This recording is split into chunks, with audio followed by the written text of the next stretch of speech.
Mange unge får ikke en ungdomsuddannelse i Brøndby.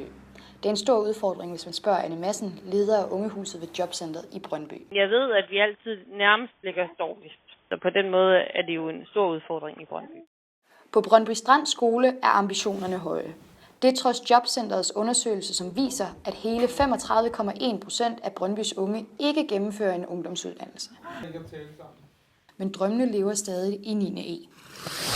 Efter 9. klasse vil jeg gerne tage mig en gymnasiel uddannelse og bagefter læse til socialrådgiver. Jeg har tænkt mig, at jeg skulle gå i gymnasiet. Jeg har lyst til at blive ingeniør. Jeg forestiller mig, at jeg tager en gymnasiel uddannelse. Jeg kunne godt tænke mig at tage en STX-uddannelse. Det jeg godt kunne tænke mig at lave efter 9. klasse, det er gymnasiet.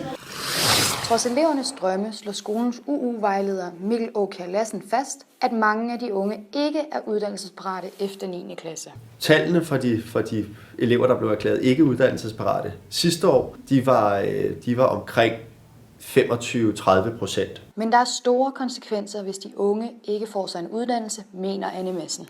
Dem, der ikke får en uddannelse af ufaglært, de har jo svært ved at bide sig rigtig fast på arbejdsmarkedet. Det er altid dem, der ryger først ud. Så på den måde har det jo nogle konsekvenser. I Jobcentrets ungestrategi bliver det slået fast, at de unge, der ikke får en uddannelse, risikerer i særlig grad at modtage offentlige ydelser og at blive påvirket af arbejdsløshed og dårligt helbred i fremtiden.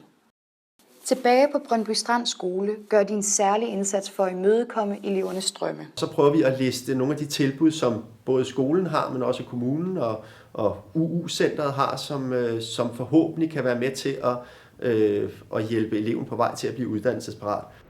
Men også uden for skolen møder Brøndbys unge tiltag, der skal hjælpe dem i uddannelse. Værestedet er, som navnet fremgår, et værested for unge. Det er primært mænd, der bruger det, men det er faktisk også for unge piger og kvinder. Men sådan grundlæggende et alternativ til at hænge i gadebilledet. Men vi har selvfølgelig et fokus på at hjælpe de unge i job og uddannelse, og hvad der ellers måtte være af brobygning til kommunale instanser. Lederen Peter Vagn Jacobsen mener, at tiltagene er vigtige. Der bliver gjort en rigtig stor indsats, men det er klart, det er et komplekst område, og det er svært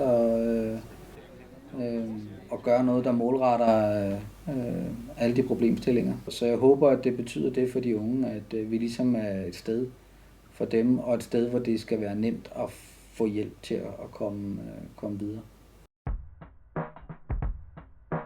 Tiltagene er der. Mulighederne er der.